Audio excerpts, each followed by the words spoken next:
Welcome back, ladies and gentlemen, and we're joined here tonight in the studio by Dr. Mohamed Rushdy, the economic and banking expert and lecturer at Cairo University. Dr. Rushdy, thank you very much for joining us. Thank you so much. First of all, I would like to say good evening for you and our audience.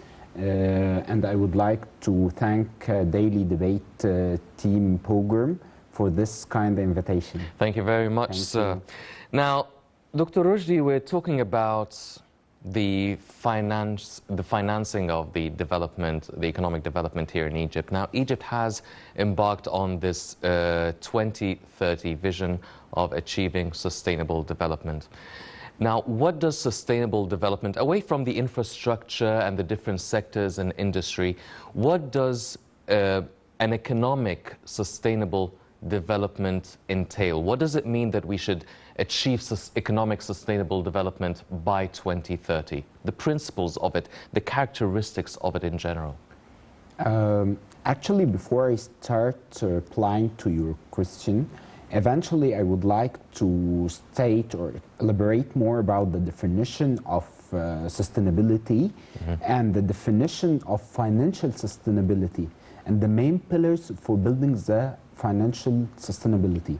Actually, I will start with the sustainability definition, which is meeting our own needs without compromising the ability of future generation to meet their own needs in addition to neutral resources. As you know, that the resources are limited in our world, yes. So we have to set our priorities and how to renew those resources for the future generation. This is the main challenge for the sustainability. Also, we need social and economic resources.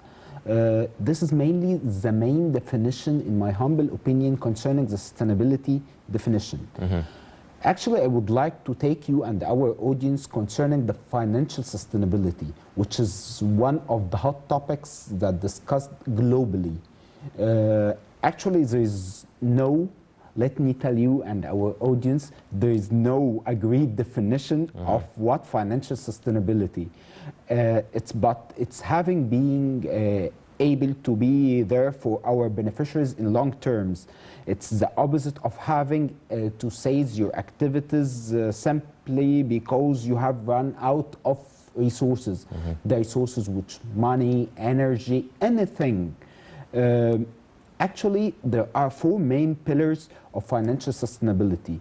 The first one, which is diversification of government revenues. As you know, and our audience, there is an idiom which is don't put all your eggs in one basket. Yes. Accordingly, we have to diversify our revenues. This is one of the main pillars of financial sustainability. And the second one, which is optimization of government expenditure.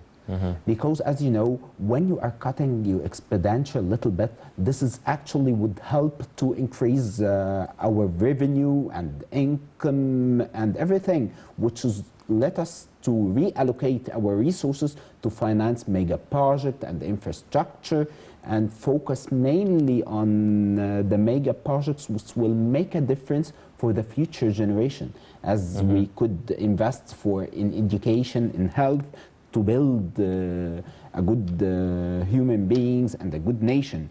The third one, which is better management of government funds and sustainable, and the fourth one, which is the sustainable socio-economic development. Actually, this will lead us to the challenges that happened during the past 7 years, which is the President Sisi succeed to overcome a lot of political and economic issues during the last 7 years, which is, let me start with the economic reform. Actually, the economic reform was a challenge, a great challenge, starting the bravest decisions that was taken 4 years, by end of 2016, which is the devaluation. Yes. It's 5 years. Time is flying. Which is one of the bravest decisions that happened. Actually, you are being a lot of cost and expenses due to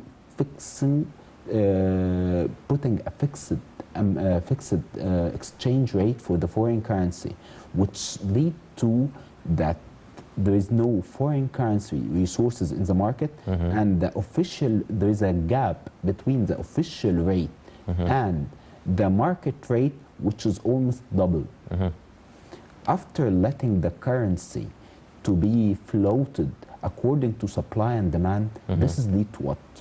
Let me tell you and our audience, this is lead to that the currency and the foreign currency depend on supply and demand, and lead for getting more resources to finance and get the essential commodities. Actually, what was happening that most of our nation, or the majority, they are thinking that the foreign currency is a store of value. This is bravest decision. Let us think more about it's not a store of value anymore. It's like any commodity. You can sell and buy it, actually. And there's a fluctuation on the rate. Yes. And then the second goal, in my humble opinion, which is they are played with the interest rate. As you know, that the inflation was reached to around 36%, as far as I recall, after the deval directly. It was reached to around 36%. This is a huge number. Yes. Actually, what the government and the CBE did for this, they are trying to absorb the liquidity from the market. The liquidity from the market. How they did this? They don't have the magic stick, actually. Yes. They put high interest rate, the interest rate on certificate of deposits, which reached, as far as I recall, 20% in public banks. Actually, they try to absorb the liquidity through the high interest rate. You can, I believe that there is a question on your mind and our audience, how this happened. When you are giving high interest rate, the nation or the people think that 20% and the foreign currency value increased by 5-10% maximum. It's better to change the foreign currency and go for what? For the local currency to get the high return. Yes. This is one of the most important thing, which lead at the end that the FX rate, the foreign currency, the dollar mainly, for 1 year, for the last year, it's almost fixed. Yes.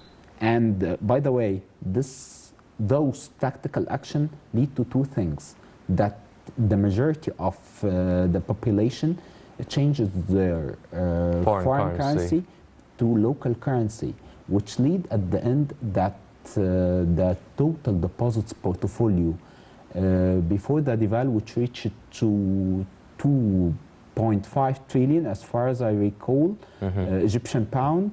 Currently, it reached to 5.5 billion. So it almost doubled. People are actually putting more money into the banks. And this lead to what? The financial inclusion. You can get the gray economy to the official economy.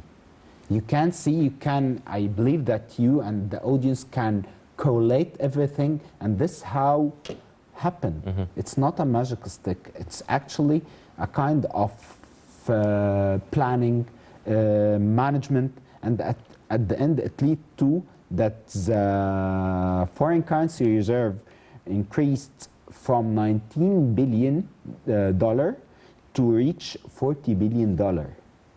You can imagine? Yeah, so one of the key things, I'm sorry, but we're turning more into the banking issue of it and handling of it.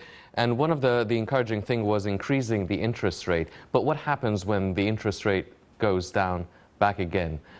Do people take their money out of the banks, or is it already too late? Are people less encouraged to deposit their money into the banks? Let me tell you something, and our audience. Actually, what happened during the past years, it was the smartest way. We applied the inverted yield curve. What is the inverted yield curve? That due to that there is a positive outlook for our Egyptian economy. Actually, we are not willing to pay that for a long time. As we raised up that the long term, you put your deposit for a long term, for 10 years, then you can get higher interest rate rather than 3 years. Yes. But this negatively reflects the debt, the cost of debt. Actually, the government did the inverted yield curve to don't pay a lot for the long term, especially that there is a positive view for the Egyptian economy.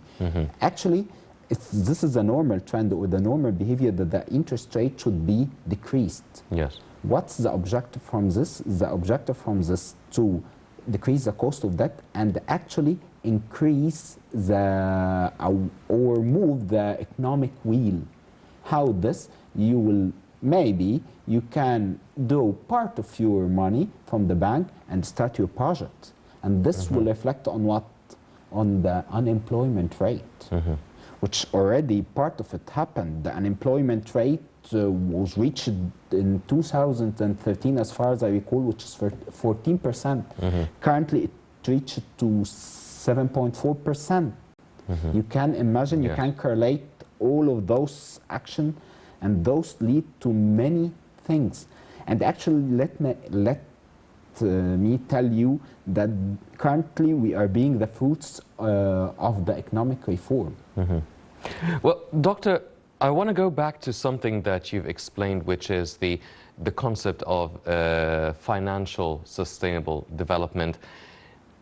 Now, the key is to be self-sufficient in terms of financing, in terms of your natural resources, your capital, your assets, not needing to go out and borrow.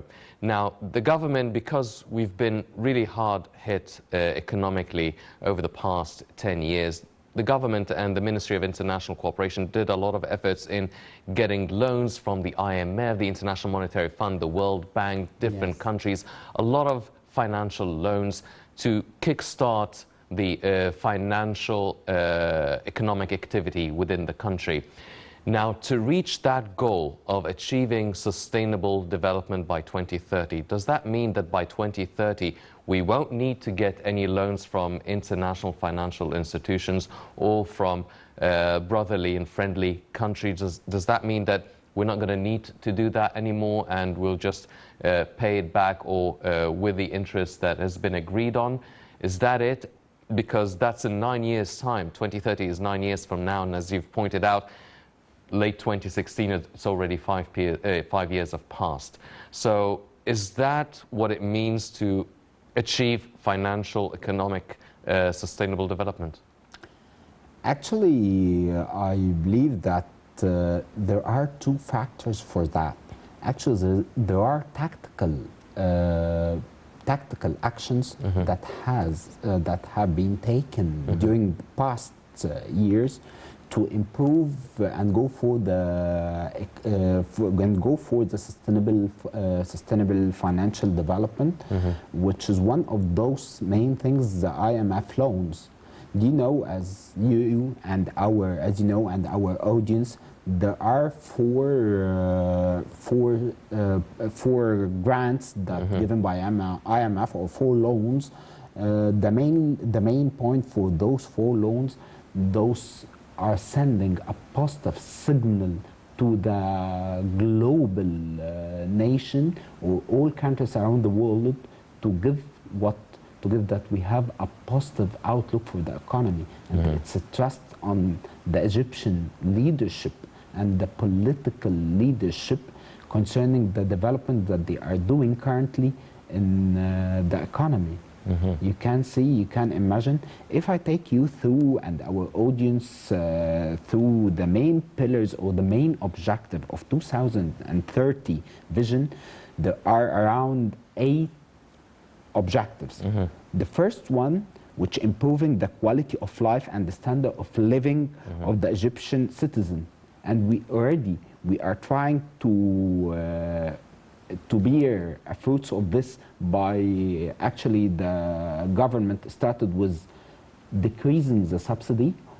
Let me rephrase it, it's not decreasing the subsidy, it's allocating the subsidy for the deserved people. Actually, one of the main projects that Ministry of Solidarity are adopting now, which is Takaful and Karma program. Yes. Okay, this is serve around 2.5 million family, which is reflect to 10 million people. Yes. What you can imagine what you are saying. This is they are allocating the resources to be best utilized, and this is will aim for what? Improving the quality, improving the poverty in all forms, eliminating hunger, integrated system of social protection, providing education, and ensuring its quality and health services. Yes. You can imagine that the research and education budget increased from 45 billion to reach around the 60 or 65 billion Egyptian pound. This is one of the main objective of the main objective of 2030 vision for sustainability. The second one, which is justice and social inclusion, Yes. which is equality. Yes. Can't Well, Doctor, you've highlighted the importance of the economic reform program, and you've mentioned that now we're starting to bear the fruit of it. You've listed some of the measures that were taken, the devaluation of the Egyptian pound, reallocating the subsidies going to the most needy brackets, and so forth. Now, how long does an economic reform program last? Is it an ongoing process that will go up until 2030 and even beyond? Is it another term for continuous economic development and continuous modification of economic measures taken to sustain a healthy Egyptian economy? Or does it have a lifespan, this economic reform program, for instance, 10 years or 20 years? Actually, the economic reform, we finished already the first phase of the economic reform. Currently, we are working on the second phase of the economic reform, but I believe that the government is trying to let the global nation and the Egyptian citizen to see and imagine how the success of this. We are trying to work in parallel. Actually, the first thing you can realize easily the main points that happened or the progress that happens on all sides that I can state for you. And at the second point, we are trying to develop some obstacles to overcome what happened for more than 30 years. Yes. You can imagine. Let me tell you a small point, Please. which is one of the famous strategic planning, which is called Henry Mentzberg. It's one of the famous strategic planning scientists. He said that it is easy to plan, but it is difficult to implement. What we are currently doing, the challenge, the implementation phase. I believe that we faced a lot of challenges and we overcome. This is with the wisdom of the leadership, the governmental leadership, and President Sisi. And at the same time, we are trying to focus how to implement the second phase for the economic reform. And this is one of the challenges. And if I can state for you that currently the government or the Egyptian leadership is trying to highlight, as I told you and our audience, that the unemployment rate decreased by almost 50%. Egypt rank in the global competitiveness advanced by 2 places in 2020, 20 places in 2020 to be 82 among 141 countries, and the foreign currency reserve increased. And despite the fact of COVID-19 pandemic, we have achieved the second highest GDP growth, which reached to 2%, and also the deficit of balance of payment decreased to reach $8.6 billion versus $102 billion. at the previous year. You can imagine. Yes. In addition to one of the main focus that the government and all the global, all the countries are seeing and they're trying to monitor it, which is that Egypt records 20% decrease in that rate within the last 3 years, despite the fact the COVID-19 pandemic, and the inflation rate decreased to be 5%. One of my friends lecture in one of in UK universities. He told me that when he is trying to monitor the Middle East, and he's one of fan of Middle East issues and the economy. He told me that the disclosed number is showing to us that the Egyptian have the magic stick to change this. You can imagine. This is in addition to the digital transformation and many things. Yes, definitely. Well, ladies and gentlemen, Egypt is definitely doing a lot and really engaging in a lot of activities and efforts. Egypt is attending the UN Economic and Social Council Forum for development, financing for development. Let's check out this report and we'll be right back.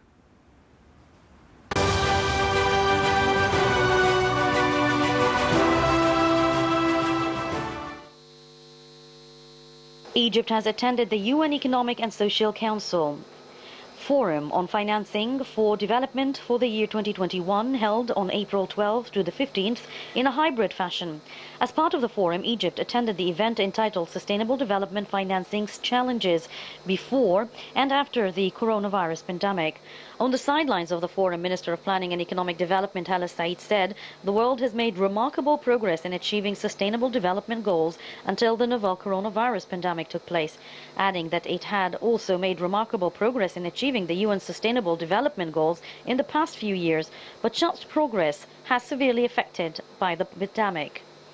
The minister noted that the challenges resulting from the pandemic requires bold and rapid policy interventions, in addition to mobilizing adequate funding, adding that the shocks resulting from the pandemic emphasize the urgent need to renew efforts to achieve the SDGs. This will ensure an acceleration of green and sustainable recovery, with the ministry adding that this can only be achieved through increasing investments and strengthening social protection systems. It will also be driven by creating decent job opportunities to ensure comprehensive growth. She stressed the importance of effective and timely public investment, in addition to the necessity for its main goals to encourage private investment in the main sectors in activities, highlighting that the Egyptian government has put in place many precautionary measures to face the crises.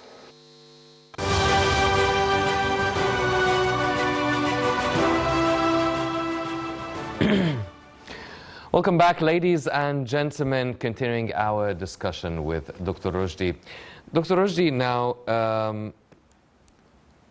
I want to ask you about the second phase of the economic reform program, but before we start doing that, I really want to highlight the efforts exerted by a very active ministry, which is the Ministry of International Cooperation, and Minister Rania Mashat and the previous minister as well, Dr. Sahan Nasser. Now, we've seen this ministry really being one of the most active ministries, getting financial loans with all sorts of international financial institutions, and really it has shown and portrayed a very positive image of the Egyptian economy. And as you've mentioned earlier, our ratings and standings have been developing and progressing quite nicely over the past few years.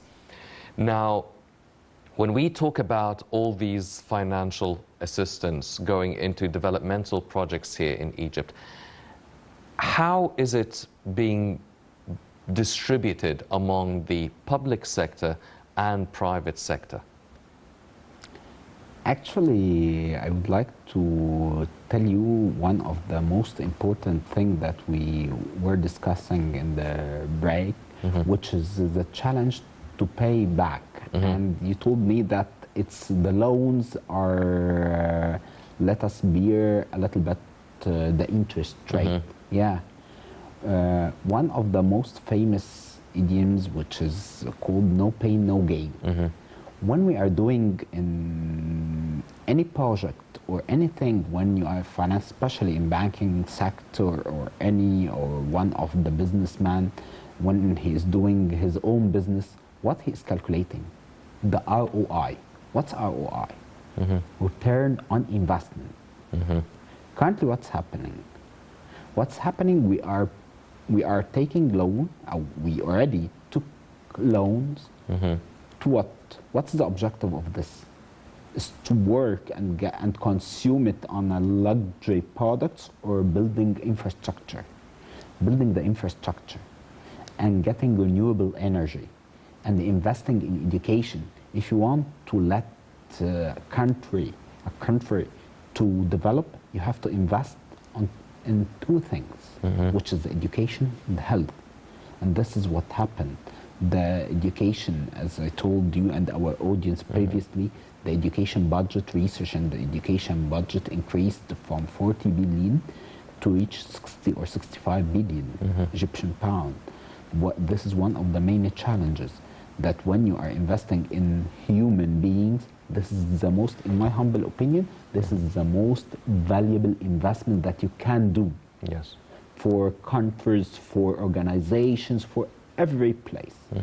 Actually, what's happening now, that yeah, we are paying interest, but at the same time, what's happening? We are trying, based when we are basically organize our infrastructure and let our country ready to get the FDI, the foreign direct investments. This will reflect positively to let us depend more on ourselves. We will export more, and on the short term or middle term will let us to decrease our debt, and actually will positively impact the economy and the GDP growth.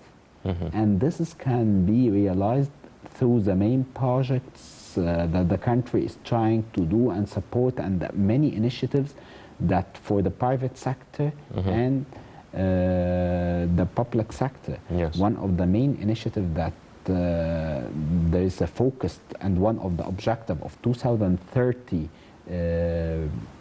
sustainability objectives, which is sustainable finance, and to let the finance reach to ruler, and same as urban.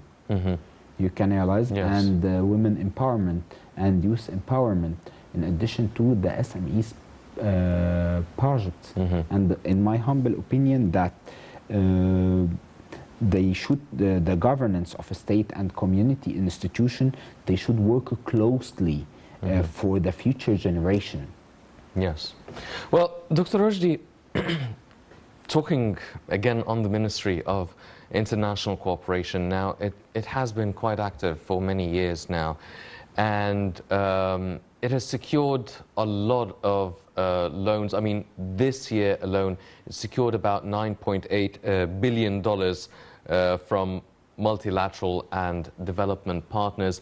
About 30% of it goes directly to the private sector. Really, the government really highlights the importance of the participation of the private sector within the Egyptian economy.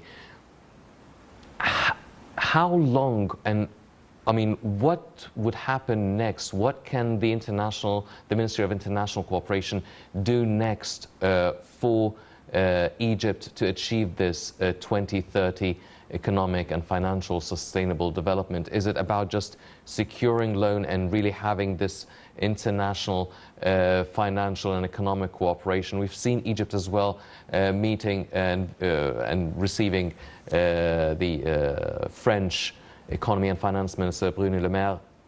We're talking about really big cooperations and trade relations with all the international communities. You've mentioned the importance of it, not just economically, but also it reflects politically on the foreign affairs file. So what should we expect something different from the Ministry of International Cooperation in the second phase of an economic reform program, for instance? Let me quote you on something which is, it sounds like a music to my ears, that when you said that the Ministry of International Cooperation is trying to get those loans and finance the private sector. What is the objective from this? The objective, if you want, the objective from this, if you want to build a strong economy, you have to invest on the private sector. For that reason, that all the government entities are working closely. The International Cooperation Ministry, in addition to Ministry of Finance and the Central Bank of Egypt, they are working closely. They are getting funded. And Ministry of Finance is trying to issue sovereigns to finance the deficit of balance of payment.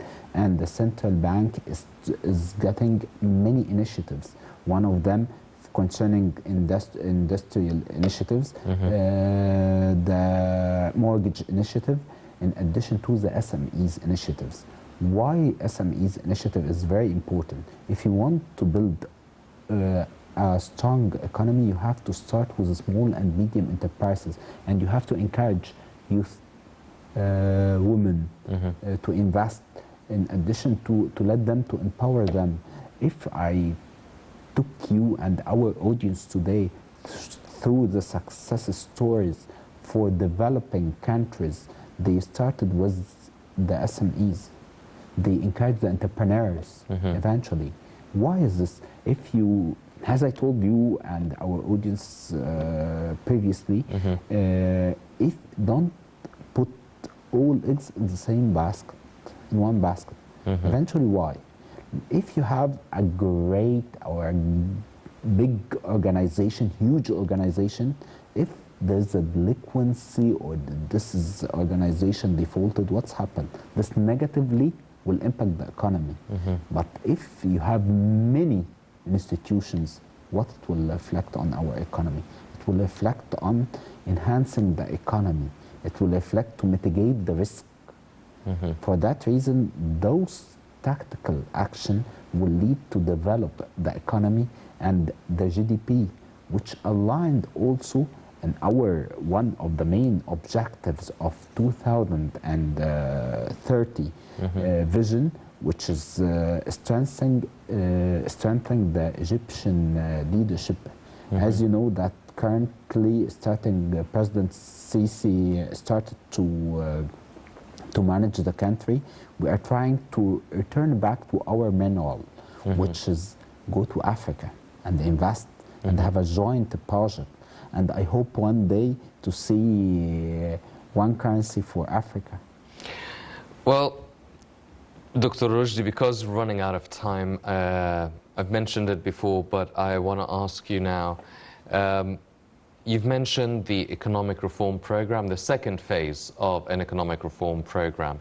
Now, first of all, what would a second phase be like? How different will it be as opposed to the first phase? Will there be new measures being implemented? Will the previous measures be altered or lifted? Should we expect a different approach to the development of the Egyptian economy? What should an Egyptian citizen expect from a second half of the economic reform program? When the Egyptian citizens are listening to economic reform, they are feeling a little bit. They are scurrying. They always think of lifting subsidies, extreme tightening measures. And more burdens will be, they will take on their behind. But actually the second form, which is totally will be different. I told you previously and our audience that we will work in parallel, that we are trying, the government is trying to show the fruits of the economic reform for the first phase. By the way, the most, or the hardest, actually, the hardest phase, which is the first one. The second phase will mainly focus on investments, or how to get the FDI and how to enhance the quality of the quality of life of the Egyptian citizen. As I told you, that the government is trying to reallocate the subsidy. They created the new programs by Ministry of Solidarity, which is Takaful and Karma, to help people to develop many things. In addition to one of the most important thing, to focus on knowledge and scientific research. The second phase will focus on many things to achieve the goal or the vision of 2030, which is also integrated and sustainable ecosystem and focus on renewable energy. One of the global trends actually nowadays is to decrease our carbon footprint. Yes. Yes. Yeah, this is one of the most crucial things. And by the way, you could imagine that for the first time we are issuing the green bonds. What is the green bonds? Yeah, I can tell you and our audience the definition in a few words for the green bonds, which is the green bonds is a type of fixed income installments that is especially earmarked to raise money for climate and environmental projects. You can imagine, and currently Egypt afforded the international bonds worth $5 billion in May 2020. Also, Egypt poised to ride 2021 green bond wave. Also, there are many initiatives that the CBE launched, which is in different sector, private sector, which reached to 100 billion concerning the real estate financing, the middle income people, in addition to a number of initiatives targeting tourism, many things. The second phase